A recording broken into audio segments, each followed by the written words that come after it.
Ok, donc ce soir on va aborder la justice de Dieu. Donc la dernière fois, on avait déjà commencé à aborder la justice de Dieu. Donc je ne vais pas répéter tout ce que j'ai dit, je vais faire un court résumé pour expliquer quand même ce qu'on a un petit peu abordé. Mais donc ce qu'on peut voir d'abord dans le fait que Dieu est juste, eh bien on voit qu'il y a un sens de droiture, il y a un sens de vertu selon le cœur de Dieu. C'est la cause, c'est la conduite, le caractère correct, mais selon Dieu. Et ça, c'est vraiment important parce qu'en fait, on ne part pas de nous-mêmes. On part de ce que Dieu déclare juste et pas de ce que nous, on va déclarer juste. Ça a un sens aussi légal, judiciaire, donc il va y avoir une notion de jugement, mais il y a aussi le sens d'être justifié et défendu par Dieu. C'est être approuvé ou accepté de Dieu. Ça, c'est le sens global de ce que décrit le Dieu juste. Donc, on avait abordé la dernière fois qu'on ne peut pas partir de nous-mêmes. Parce que si on part de nous-mêmes, nos valeurs, nos comparaisons, tout ça, en fait, ça vient systématiquement dévier les choses. Et dans la manière dont ça dévie les choses, en plus, on est dans des cultures différentes, etc. Donc, ça vient... ça fait un frein. Et si je tire le bout du bout, ça peut nous amener dans de la rébellion. La rébellion face à Dieu, même face aux autres, face aux hommes. Parce que ça vient toujours confronter une incompréhension. Et cette incompréhension peut créer de la rébellion. Donc si on part de nous-mêmes, l'aboutissement, ça peut être ça. C'est pour ça qu'il faut qu'on change notre regard et qu'on parte vraiment de ce que la Bible dit, de ce que Dieu dit qu'il est lui-même. On a vu que la première injustice qui avait été commise, ça s'est passé dans le Jardin d'Éden et ça s'est passé avec Adam. Le premier à commettre, donc Adam, il avançait de manière droite et à un moment donné, il s'est détourné. Et c'est ce détour-là, il n'était plus dans la droiture et dans la justice de Dieu. C'est la première injustice. Donc c'est le péché. Et le péché, en fait, a créé, du coup, derrière une séparation. On a vu que quand il y a injustice, il y a systématiquement, du coup, un jugement. On va dire une forme de punition. Et on a vu avec Adam, avec Ève et même l'ennemi, il y a eu des conséquences au péché. Il y a eu des conséquences à cette injustice-là. Parce que Dieu ne peut pas, comme il est juste, il ne peut pas laisser faire quelque chose qui n'est pas droit, qui n'est pas juste, sans le régler. Ça fait partie de lui. Et donc, dans cette notion, on a vu aussi qu'avec Adam et Ève, quand il y a eu cette injustice qui a été commise, ils ont cherché quelque part à se couvrir eux-mêmes. Et on a tendance parfois à en faire ça. Et ils ont pris des feuilles de figuier pour couvrir leur injustice. Et on a vu que Dieu, en fait, ça marche pas. Ça, c'est encore nous-mêmes. Et on parle encore de nous-mêmes. On se dit, bah oui, mais ça, c'était peut-être juste. Oh, ça, c'était pas juste. Bah, je vais le réparer à ma manière. Et Dieu nous demande pas de réparer les choses à notre manière. Et donc, pour pas qu'on répare les choses à notre manière, il va nous montrer sa manière à lui. Et sa manière à lui, ça a été de faire un sacrifice. Il a tué un animal pour qu'on puisse être couvert par des peaux. Il a fait des vêtements de peau. Il a fallu tuer un animal pour ça. Ce qui fait que pour qu'il y ait justice devant Dieu, il faut qu'il y ait le sang qui coule. Et on a vu, on est allé plus loin, on a vu que du coup, on a travaillé un petit peu sur le sang, la valeur du sang dans la parole. Finalement, je l'ai résumé comme ça, c'est vie pour vie. Chaque fois qu'il y a une injustice, qu'il y a péché, ça nous conduit systématiquement du coup à la mort. C'est le salaire du péché, c'est la mort. Et pour ne pas être dans cette mort-là, il y a une solution qui est donnée, c'est les sacrifices. Et donc on voit que dans l'Ancien Testament, il y a beaucoup de sacrifices, et l'emphase est beaucoup mise là-dessus, sur le sang. Ce qui fait que c'était une réalité concrète pour les Israélites à l'époque, puisque chaque fois qu'il y avait un péché, que ce soit, peu importe d'ailleurs, il y en avait beaucoup, il y avait toujours cette notion d'aller, et il y avait toujours un animal qui était tué. Vie pour vie. Et aujourd'hui, j'expliquais qu'on n'était pas du tout... c'est pas du tout courant pour nous de voir ça. Et le sacrifice ultime que Dieu a fait, le vie pour vie, aujourd'hui, les sacrifices de l'Ancien Testament, on n'a plus besoin de les faire, parce que le sacrifice ultime, c'est Christ à la croix. Et Christ à la croix, il a pris notre péché, il a pris notre injustice. Nous qui sommes déclarés injustes, il n'y a pas de pécheur, pas même injuste, pas un seul en fait. Aucun d'entre nous ne peut se déclarer juste par lui-même. Mais Jésus, il est mort à la croix pour qu'on puisse être déclaré juste. Ça veut dire que la dette qui nous incombait à nous à tous, eh bien Jésus l'a prise à la croix. Et c'est ce qui fait qu'aujourd'hui, on peut être appelé juste. Et ça, c'est une grâce. Et c'est une grâce. Et j'ai pas d'autre mot que grâce. Et la grâce, souvent, on la sous-estime. C'est tellement grand, la grâce. Parfois, on la refuse. Ou on ne l'accepte pas entièrement. C'est tellement énorme, en fait. On aimerait pouvoir faire quelque chose. Mais Dieu nous demande de l'accepter comme un cadeau. C'est une grâce. Donc, j'avais abordé un petit peu tout ça. Donc, la création, l'injustice, la justice et le sang, la justification par Christ à la croix, et là on va aborder la justice et l'amour. Dieu nous aime parfaitement, et ça c'est un fait. C'est un fait, car Dieu a tant aimé le monde qu'il a donné. Vous étiez même pas nés. Vous n'avez rien fait pour qu'il vous aime. Et pourtant il vous aime. Et il a donné son Fils exprès pour vous, pour qu'on puisse être réconcilié avec Dieu. Et face à cette réalité de la justice, alors qu'après, c'est pareil. Dieu est juste. Et parce qu'on est en Christ, et qu'on est justifié en Christ, on aimerait pouvoir vivre dans une justice parfaite, maintenant, tout le temps, tout de suite. Mais ça, est-ce que c'est vraiment le cas? Qui, ici, n'a jamais vécu d'injustice ou vu d'injustice? Personne. Personne. Vous levez la main pour voir. Personne, en fait. Et est-ce que Dieu aime l'injustice? Non, il n'aime pas l'injustice. On va voir le passage à 1 Corinthiens 13. Je vais vous lire le passage sur l'amour, parce qu'on ne peut pas dissocier la justice de l'amour. Vous allez comprendre vite pourquoi. L'amour est patient, il est plein de bonté, l'amour n'est pas envieux. L'amour ne se vante pas, il ne s'enfle pas d'orgueil, il ne fait rien de malhonnête, il ne cherche pas son intérêt, il ne s'irrite pas, il ne soupçonne pas le mal, il ne se réjouit pas de l'injustice, mais il se réjouit de la vérité. Il pardonne tout, il croit tout, il espère tout, il supporte tout. Alors c'est un passage que j'ai longuement travaillé, je le connais un peu en long, large en travers, bon bref, c'est pas le sujet de ce soir.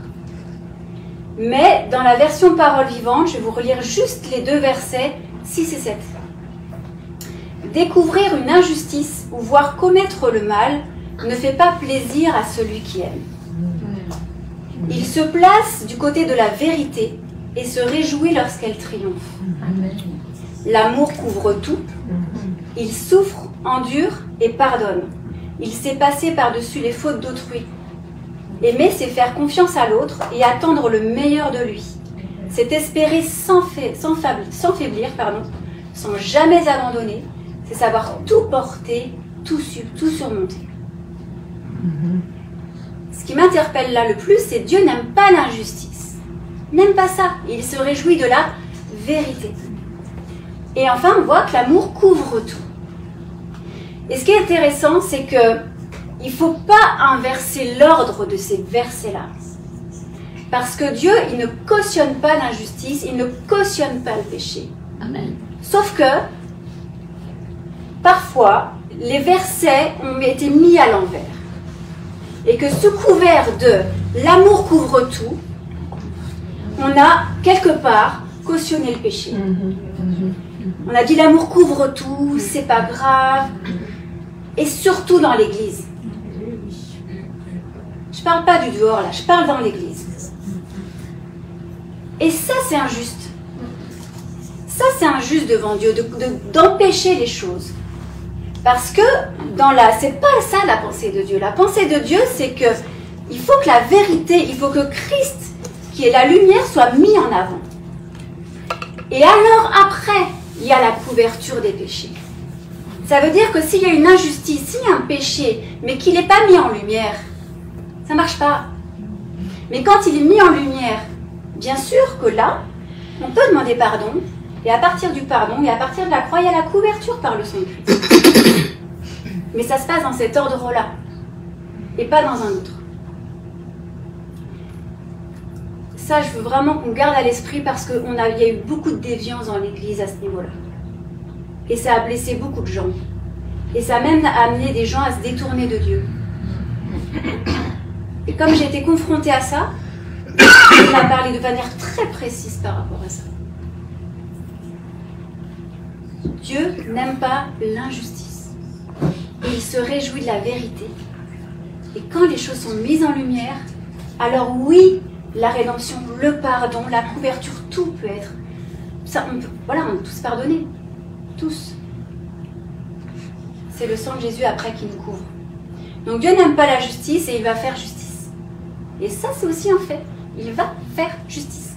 Yeah. Mais pas toujours comme vous le voulez, dans les temps que vous voulez. Ça, c'est autre chose. Mais Dieu va faire justice. Et ça, c'est un fait.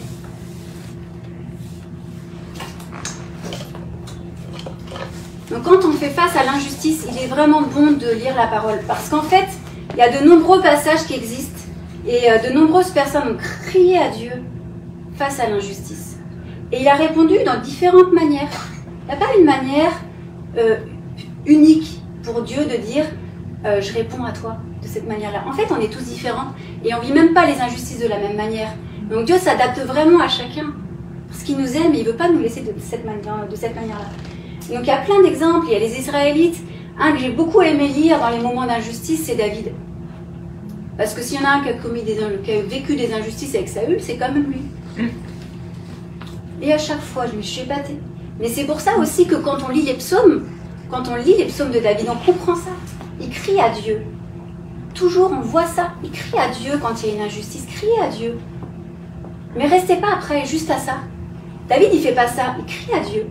Il déverse. Pourquoi on a besoin de déverser quand ça va pas? Ne gardez pas. On peut somatiser quand on garde trop de trucs à l'intérieur, il faut les sortir. Donc sortez-les à Dieu. Mais après, derrière, Dieu, il faut replacer Dieu à sa bonne place. Et c'est ce qu'il fait David. Il crie à Dieu et après il dit, mais toi Seigneur, t'es comme ça, comme ça, comme ça, tu vas pas me laisser. Et ça, c'est mettre Christ, Dieu à la bonne place, parce que lui, il va faire justice, et de la bonne manière. Et David, il n'a pas cédé au fait de se faire justice. On l'a pourtant poussé à ça. Et il n'a pas cédé. Christ a vécu des injustices aussi. Donc on a des exemples quand même. Pour nous encourager. Pas pour nous dire subissez. Pour nous encourager dans la manière. Paul, il y en a plein en fait.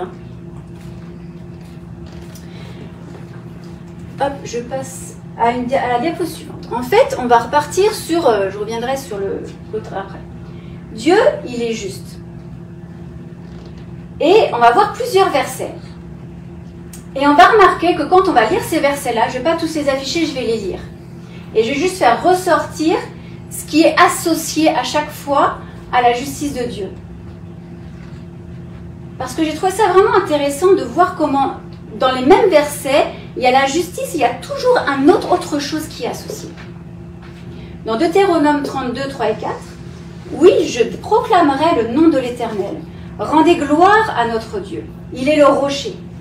Ce qu'il accomplit est parfait, car toutes ses voies sont justes. C'est un Dieu fidèle et dépourvu d'injustice. Il est juste et droit. » Donc dans ce passage-là, en fait, on parle d'un rocher. Dieu est comme un rocher, il est sûr, c'est un abri, c'est un abri protecteur, il est là pour nous secourir. Ça nous apporte de la sécurité, c'est un solide fondement, il est fidèle. Donc lui, il est parfait, on a lu ça, il est parfait. Tout ce qu'il accomplit est parfait. Pas moins que parfait. Et dans sa justice, il est parfait. Il est fidèle. D'accord? Et il est droit. Donc, rien que dans ce passage-là, on découvre que tout ce qui est associé à la justice de Dieu, on va retrouver la sécurité, on va retrouver sa perfection, on va retrouver sa fidélité et sa droiture. Tout ça, ça fait partie. En fait, on ne peut pas tout dissocier dans sa justice. Ça ne marcherait pas. Sophonie 3, verset 5. Donc, au milieu d'elle, on parle de Jérusalem. Donc, au milieu de Jérusalem, l'Éternel est juste. Il ne commet aucune injustice. C'est une vérité. Il ne commet aucune injustice. Et des fois, je me dis qu'il faudrait qu'on s'ancre ça bien dans la tête. il ne commet aucune injustice. Chaque matin, il rend ses jugements sans jamais y manquer. Mais celui qui est injuste ne connaît pas la honte. Donc forcément, il y a la souffrance, on verra ça plus tard. Mais il y a une histoire de jugement quand même, une notion de jugement. Ce qui est intéressant dans ce passage-là, c'est qu'en fait, il y a des personnes qui, normalement, quand on commet quelque chose d'injuste, quand on est né de nouveau, et qu'on a Christ en nous, et qu'on commet quelque chose qui est injuste, normalement, on est repris. Et ça nous amène à la repentance, et ça nous ramène à revenir à Dieu. Et dans ce passage-là, il est dit, mais celui qui est injuste ne connaît pas la honte. Il ne se remet pas en question. Il ne se remet même pas en question. Oui alors, qu'est-ce que j'ai fait de mal? Il ne se remet même pas compte de ce que tu fais qui est mal. Chez les enfants de Dieu, ça ne doit pas fonctionner comme ça. Pas du tout. Parce que ce n'est pas dans le caractère et dans qui Dieu est en fait. Psaume 96, versets 10 à 13. Dites parmi les nations, l'Éternel règne. Aussi le monde est ferme. On n'avait pas parlé de fermeté tout à l'heure, mais on aurait pu le rajouter. Il n'est pas ébranlé. L'Éternel juge les peuples avec droiture. Donc il y a des choses que je ne vais pas remettre à chaque fois. Parce qu'on retrouve encore la droiture, on retrouve encore la sécurité. En fait, vous allez vous rendre compte que finalement, dans les versets, j'aurais pu en prendre plusieurs pour attester qu'il n'y en a pas que un. Je ne l'ai pas fait, parce que ça aurait été trop long. Et que sinon, vous allez dormir. Donc, je ne veux pas que vous dormiez. Pour l'instant, ça va. Que le ciel se réjouisse. Je poursuis toujours dans Psaume 96. Que le ciel se réjouisse, que la terre soit dans l'allégresse, parce que c'est la suite de la justice. Que la mer retentisse avec tout ce qu'elle contient, que la campagne et tout ce qui s'y trouve soient en fête, que tous les arbres des forêts poussent des cris de joie devant l'Éternel, car il vient. Oui, il vient pour juger la terre. Il jugera le monde avec justice et les peuples suivant sa fidélité. Donc la justice, on l'a vu, ça reproduit de la sécurité, mais ça produit aussi de la réjouissance. La justice de Dieu, Dieu juste en nous, ça produit une réjouissance. Réjouissez-vous. Et ça doit mettre une joie, parce qu'il y a la justice, on va voir, on va continuer, mais il y a la justice là, et il y a la justice, il y a l'espérance. Il y a les deux qui vont se mêler en fait. Je continue. Psaume 116, verset 5. L'Éternel fait grâce, et il est juste. Dieu est rempli de compassion. Donc ce verset-là, on voit qu'il y a la grâce et il y a la compassion. En fait, ça confirme ce qu'on vient de dire dans 1 Corinthiens 13. On ne peut pas dissocier la justice de l'amour. Et les problèmes viennent quand on commence à dissocier ces deux-là, ces deux aspects-là, parce que quand on les dissocie ou quand on part de nous-mêmes, on peut arriver à se dire « Ouais, mais si Dieu il m'aimait, en fait, ça ne se passerait pas comme ça. » Et en réalité, dans le cœur de beaucoup de gens, il y a cette petite voix qui dit ça. J'ai vécu une injustice, Seigneur. Alors, on peut dire c'est pas juste. Mais est-ce que tu m'aimes vraiment? Et pourtant, Dieu qui est juste, il n'est jamais dissocié de l'amour. Et c'est pour ça qu'il ne veut pas nous laisser, parce qu'il sait qu'il y a des choses qui vont produire. On verra peut-être même la souffrance et le jugement. Mais il y a le jugement aussi qui vont arriver pour les méchants. Il y a les injustes qui vont être jugés. Et on est dans un temps de grâce encore. Et Dieu aime et il ne veut pas que le méchant meure, il veut qu'il revienne de ses mauvaises voies. On va continuer. Psaume 145, verset 17. L'Éternel est juste dans toutes ses voies. Dans toutes ses voies. Pas que dans quelques voies.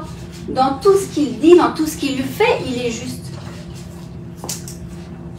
Et il est miséricordieux dans toutes ses œuvres. Donc, on a dit la même chose, hein. Donc c'est indissociable. Et la miséricorde, c'est le fait aussi d'être sensible au malheur de l'autre. Et le pardon sont associés à la bonté et à la fidélité. Dieu, il n'aime pas ça.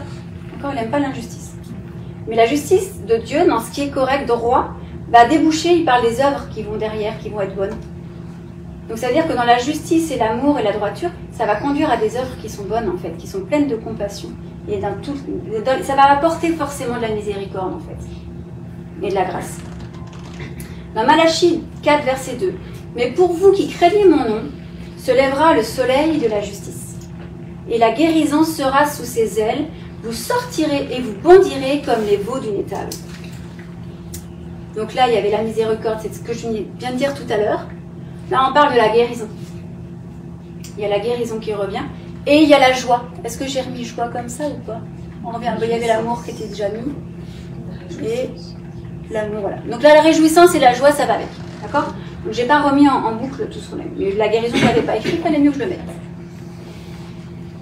Dieu accorde la guérison actuellement.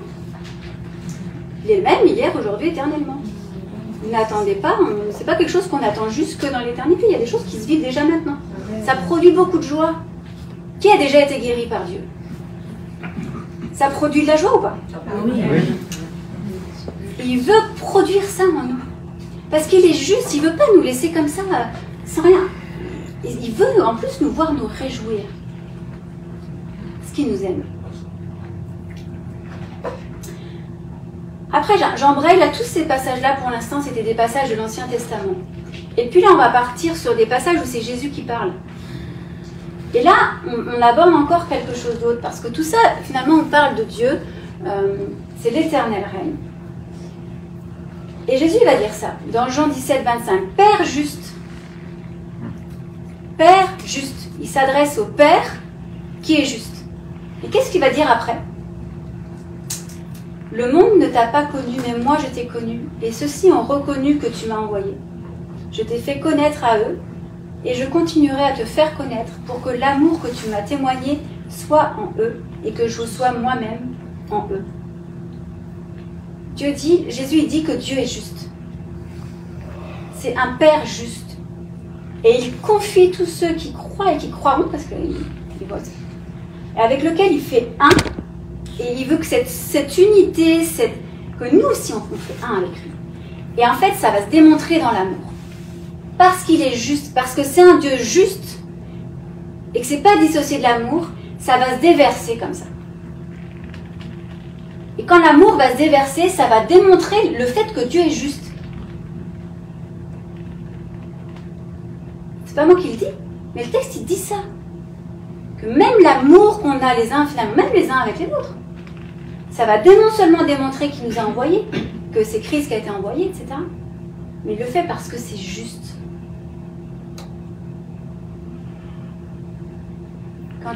Quand il a envoyé Jésus à la croix, moi la première réaction que j'ai eue, c'est pas juste. Il n'a rien fait. C'est pas juste. S'il y a bien un truc qui est pas juste, c'est bien ça. Et pourtant, dans sa justice, il va jusque-là. Pour nous. Pour vous. Parce qu'il nous aime.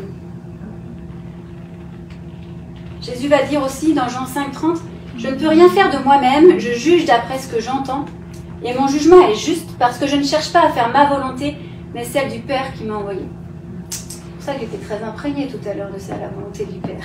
Bon, bref. La volonté du Père. Jésus, il nous montre quelque chose. C'est qu'il ne cherche pas à se faire justice tout seul. Il pourrait. En fait, il est Dieu.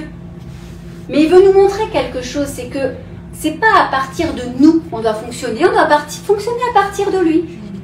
On doit toujours arrêtons, maintenant ça suffit, de partir de nous-mêmes. S'il y a un combat que je combats en ce moment, le plus c'est celui-là. Parce que Jésus nous montre l'exemple qui ne part pas lui-même. Lui qui pourrait partir de lui-même, il ne le fait pas pour nous montrer que s'il est juste dans ce qu'il fait, c'est parce qu'il ne cherche pas sa volonté, mais celle du Père. Et son jugement est juste et il est parfait.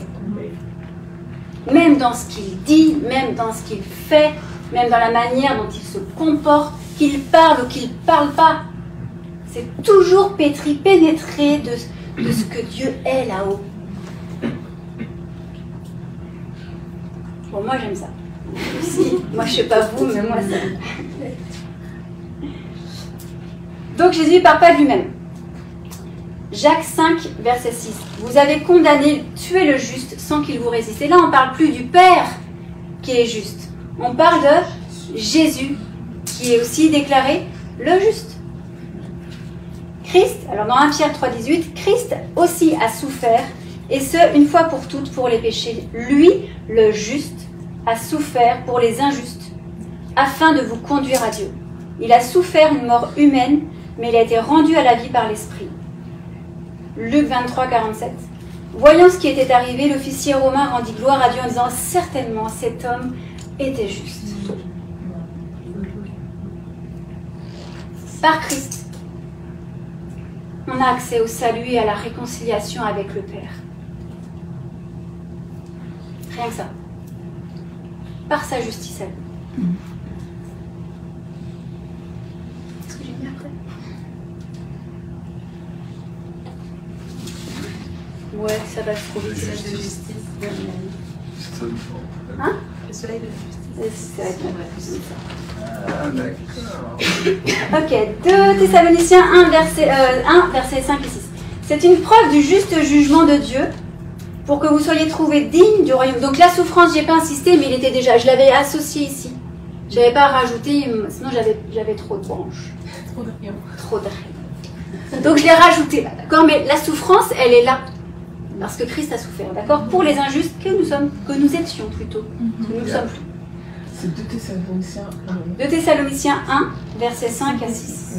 C'est une preuve du juste jugement de Dieu pour que vous soyez trouvés dignes du royaume de Dieu pour lequel vous souffrez aussi.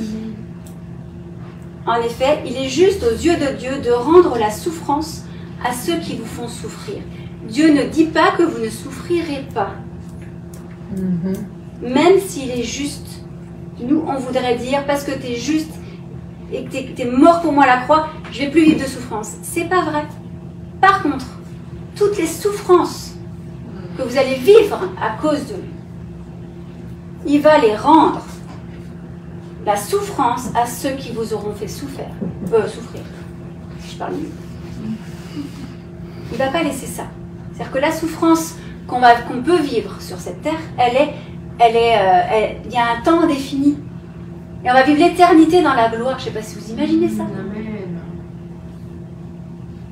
Mais par contre, n'acceptez pas les souffrances inutiles. Enfin, je ne vais pas détailler ça. Il y a des souffrances que j'appelle des souffrances inutiles. Alors ça vient de moi. C'est les souffrances qu'on a qui sont liées à notre ancienne manière de vivre. Et qui ont des conséquences qu'on porte alors qu'elles sont réglées à la croix.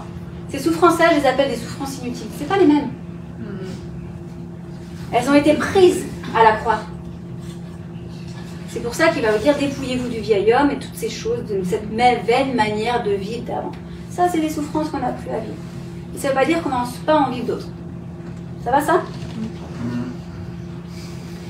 Donc on voit bien avec ce passage-là que Dieu ne se réjouit pas de la souffrance. Et en fait, tout Thessaloniciens, 2 Thessaloniciens va montrer ça en fait. Il met en avant l'amour de Dieu en fait, toujours. La foi, la persévérance dans les difficultés. Quand il y a des difficultés, il y a des passages clés dans la Bible qui nous encouragent. 2 Thessaloniciens, il en fait partie. 1 Jean 1, 19, nous reconnaissons nos péchés. Si nous reconnaissons nos péchés, il est fidèle et juste pour nous les pardonner et nous purifier de tout mal. Donc là, on voit le pardon et on voit la purification. Pendant sa justice, il nous pardonne. Si vous demandez, vous faites, c'est ce qu'on disait tout à l'heure. Si vous commettez quelque chose qui ne va pas, une injustice, etc., normalement, ça produit quoi? La honte et la repentance. Et donc, quand vous êtes dans la honte et la repentance, vous demandez pardon à Dieu. Et lui, qui est fidèle et juste, il va vous pardonner et vous purifier. Enfin, il y a un dernier rayon là, mon petit soleil. Dans 1 Jean 2, verset 1, « Mes petits enfants, je vous écris cela afin que vous ne péchiez pas. Mais si quelqu'un a péché, nous avons un défenseur auprès du Père, Jésus-Christ, le juste. » Vous allez pouvoir, dans ce processus de pardon, de repentance, de pardon, être non seulement donc, pardonné, justifié, lavé, et vous avez un défenseur parce que c'est... Pourquoi vous avez un défenseur? Parce que c'est Jésus-Christ qui s'est donné pour tous nos péchés, et c'est son sang qui nous couvre. Donc on a accès à Dieu, à nouveau. C'est pas qu'on avait perdu l'accès. C'est pas ça que je veux dire. c'est que ça crée souvent de la distance entre Dieu et nous. Et ça ramène, en fait, c'est comme si ça rétablit la relation, en fait, tout simplement. Donc du coup, j'ai voulu faire cette image pour accentuer vous avez bien compris, le soleil de la justice. Dieu est juste. Et quand on voit tout ce que Dieu est dans cette justice-là, c'est pas juste, Dieu est juste et puis il est sur son trône et puis il juge. Ça c'est bien, ça c'est pas bien, et puis tac, tac, tac. On parle, oui, du tri, il y a un tri, etc. Mais ça va tellement plus loin. Et toutes ces choses-là, la sécurité, la perfection, la fidélité, la droiture, le jugement, la réjouissance, tout ça, c'est des choses qui sont en Dieu et qui sont du coup aussi en chacun de vous. Et chacun de nous, parce qu'il n'y a pas de vous, il y a moi dedans.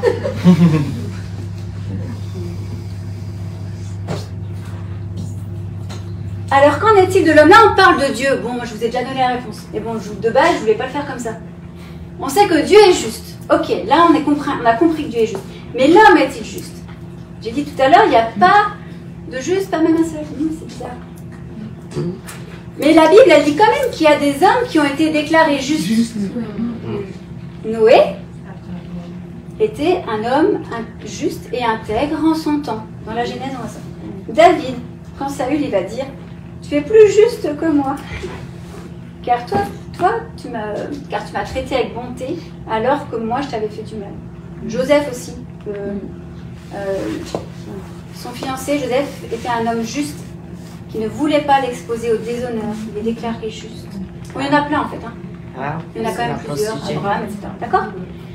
D'autres, dans la parole, par contre, vont être déclarés injustes ou méchants. En fait, c'est ça qui s'oppose aux hommes justes et les hommes injustes.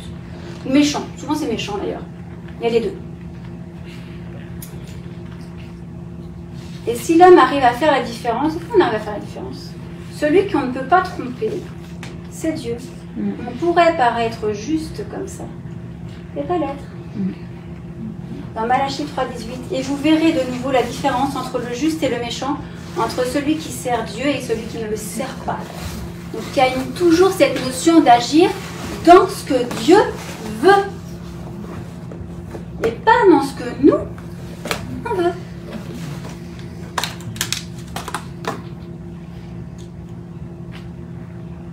Psaume 1, versets 5 et 6. Voilà pourquoi les méchants ne résistent pas lors du jugement, ni les pécheurs dans l'assemblée des justes. Donc il y a des assemblées des justes. En effet, l'Éternel connaît la voie des justes, mais la voie des méchants mène à la ruine. Et Jésus va plus loin. Il s'adresse aux hommes. Là. Et dans Matthieu 23, verset 28, il dit, vous de même, de l'extérieur, vous paraissez juste aux hommes. Mais à l'intérieur, vous êtes plein d'hypocrisie et d'injustice. Oui, il parle aux pharisiens. En fait, on ne pourra jamais tromper Dieu. Il pourrait y avoir des personnes qui cherchent à tromper d'autres. Mais on ne trompera pas Dieu. Il y aura un jugement, on ne pourra pas le tromper. Et ce qui a été peut-être vécu comme quelque chose qui était injuste et qui a été caché, et caché peut-être jusqu'à la mort de la personne et que ça n'a jamais pu être révélé. Sachez qu'il y a un défenseur dans le ciel et qu'il n'y aura pas d'erreur de jugement, jamais, parce que Dieu est juste et qu'il connaît toutes choses.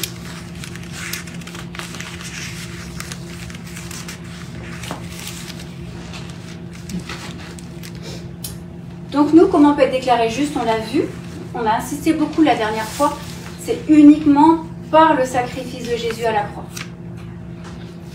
Mais le sacrifice de Jésus par la croix, donc la nouvelle naissance, va vraiment... voilà, il a payé la dette qui nous fait passer de l'injustice, d'être injuste, et on devient juste. Donc, aujourd'hui, on peut affirmer qu'on est juste en Christ. Et ça a beaucoup d'implications. Des implications que je pense qu'on sous-estime des fois un petit peu trop souvent. Mais vous êtes juste. Nous sommes justes. Et ça, c'est un fait. C'est pas un sentiment. C'est un fait. C'est une réalité. C'est Dieu qui le déclare. C'est pas moi qui vous le déclare. C'est Dieu qui le déclare. Et pour que vous compreniez bien que c'est Dieu qui le déclare, on va lire ce que dit la parole. Parce que si je parle de moi, ça marche pas. Et le fait que vous soyez juste en Christ. Ça implique des choses dans vos vies. Ça implique des choses dans nos vies de tous les jours. Et c'est ça qui m'intéresse le plus. C'est comment ça va m'impacter dans ma vie de tous les jours. Je sais pas vous, mais moi, ça m'intéresse. C'est pour vous garder en éveil. Non, je plaisante. Mais un petit peu. Donc, il y a la volonté du Père. On est d'accord que ça s'obtient par la foi. Bon, c'était pour finir mon petit schéma. Donc, je suis juste en Christ. Que en Christ, hein. On est d'accord. On part de là-haut. Je le répète. Partez pas d'en bas. Pardon. Romains 5, versets 1 et 2. Étant donc justifiés par la foi, donc on a vu juste avant, hop, si je remets, ça se passe par la foi tout ça quand même. Parce que je suis sauvé par la foi en Jésus-Christ.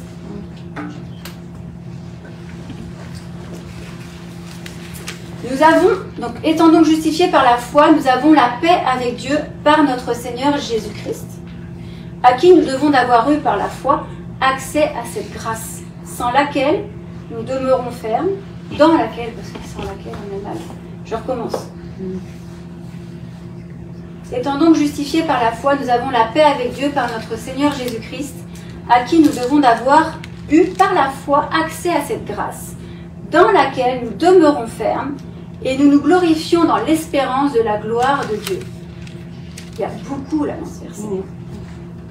Je suis en paix avec Dieu, je suis pardonné, je suis justifié. C'est une grâce. Cherchez pas autre chose, c'est une grâce. Mais on l'a par la foi. J'ai l'espérance de la gloire de Dieu. Rien que ça. Pas moins que ça. Tout le dire comme ça. J'ai l'espérance de la gloire de Dieu.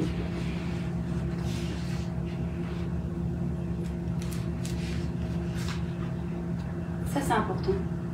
Moi, je pourrais m'arrêter sur chaque. Dans Romains 8, 29 et 30, verset 30 surtout. Ceux qu'il a prédestinés, il les a aussi appelés. Et ceux qu'il a appelés, il les a aussi justifiés. Et ceux qu'il a justifiés, il les a aussi glorifiés. Je suis glorifié. Vous êtes glorifié. Vous vous rendez compte de ce que ça implique, de ce que c'est ou pas?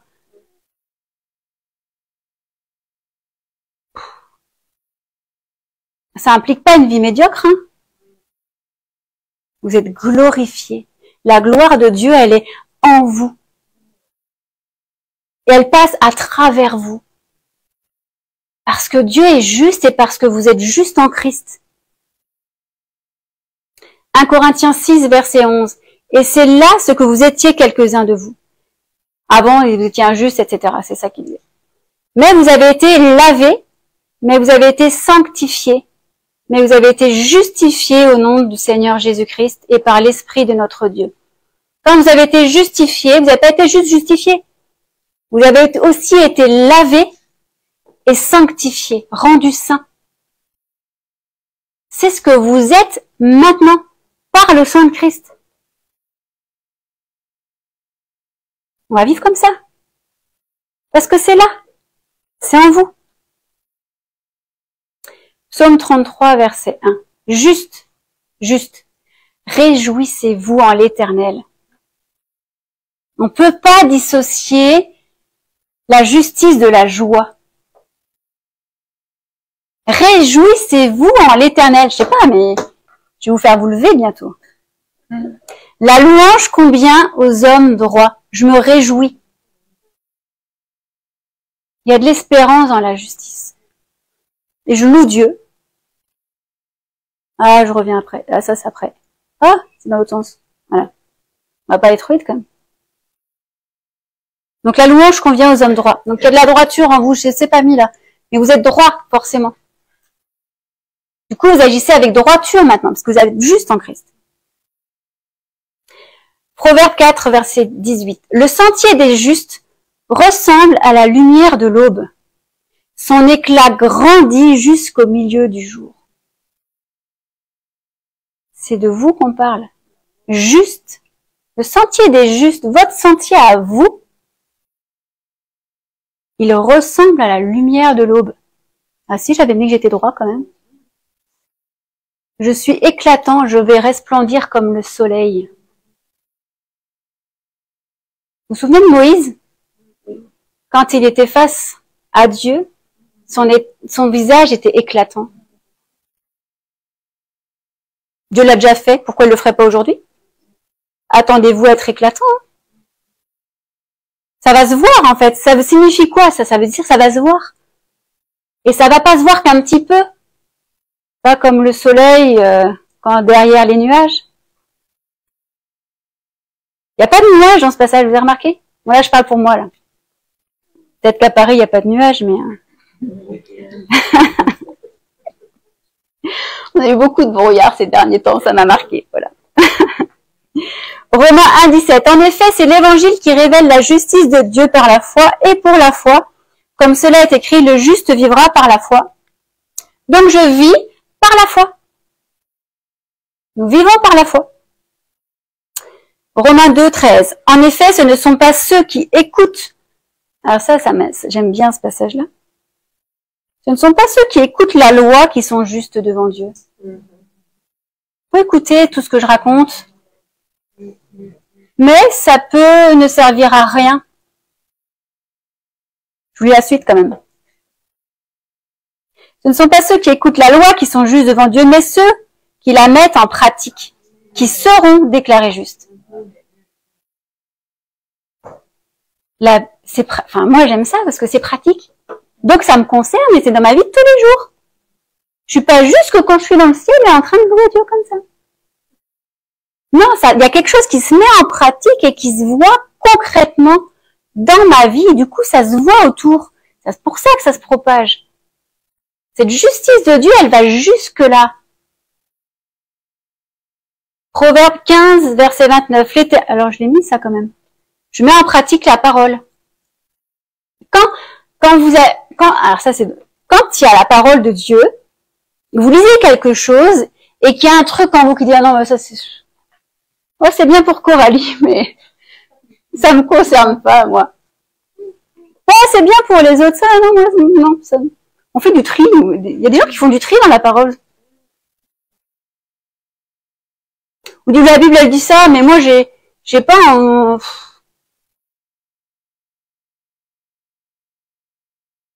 Quand on parle de sanctifier notre bouche, tout à l'heure Philippe il a parlé du passage d'Ésaïe. Quand il était face à Dieu, bon il a pris le tison là et il l'a mis sur sa bouche, ça a purifié sa bouche. Il me fait penser aux flammes de feu. Ça aurait dû les brûler, ça les a pas brûlés. Mais ça a purifié quelque chose. Dans le peuple de Dieu, c'est des paroles de bénédiction qui doivent sortir, pas des paroles de malédiction. J'ai des enfants. Quand j'écoute les enfants à la sortie de l'école, je me dis, oh là là. Et quand j'écoute les enfants parler comme ça, je me dis, je suis toujours un peu ébahie, puis j'écoute les parents. Je suis plus étonnée d'entendre les enfants après. Parce que la plupart du temps, ils reproduisent simplement ça. Et je vais vous raconter juste une petite anecdote.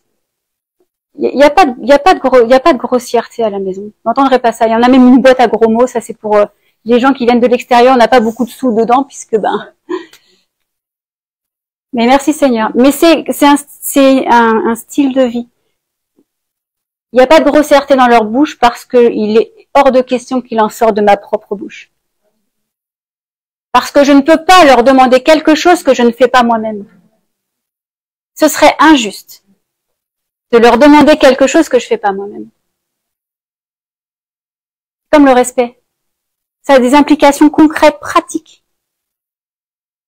Et je vous raconte cette anecdote parce que c'est comme ça qu'on va discerner. Comment on va discerner? Il y a là des choses pratiques.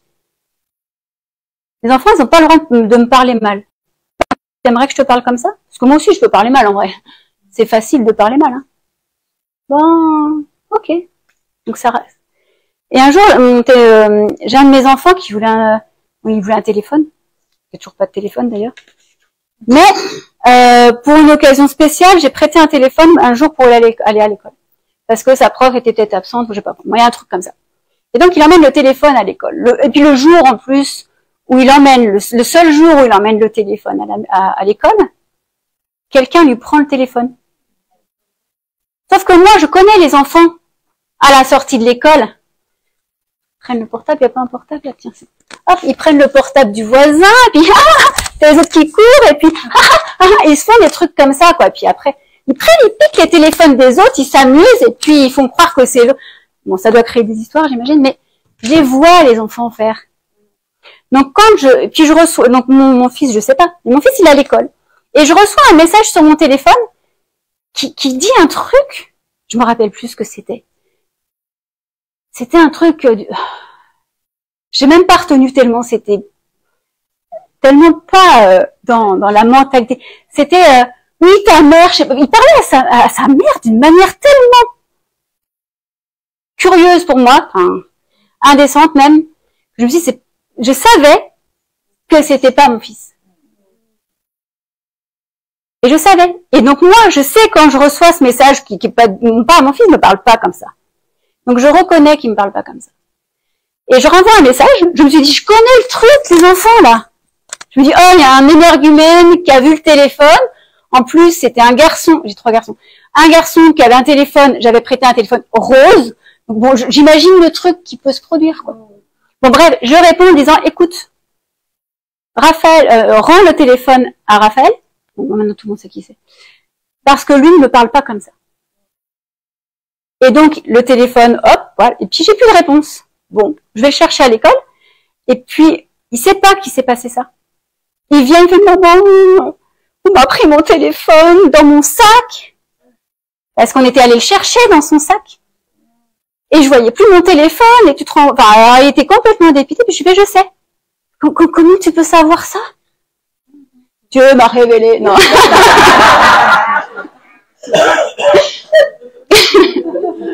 lui fais, je sais, parce que dans la manière, je vais te faire lire le texte, je vais te montrer le texte. Je sais parce que quelqu'un, un petit malin, s'est amusé à prendre ça. Il a voulu prendre ton identité. Mais il s'est fait prendre. Parce que toi, tu me parles pas comme ça. Donc, je lui ai demandé au petit malin de rendre le téléphone. Il me dit, bah oui, mon téléphone, il avait disparu de mon sac. En plus, il est dans mon casier. Je sais pas qui c'est. Et après, il est revenu, mon téléphone. Merci, maman. Bon, bref. Tout ça pour dire que quand on vit d'une manière, alors il n'est pas toujours comme ça, hein, d'accord? Mais quand même, quand on vit d'une certaine manière, il y a un contraste. Quand on met en pratique, ça se voit. Et ça a des implications. Donc le petit malin, il n'a pas pu rester petit malin longtemps.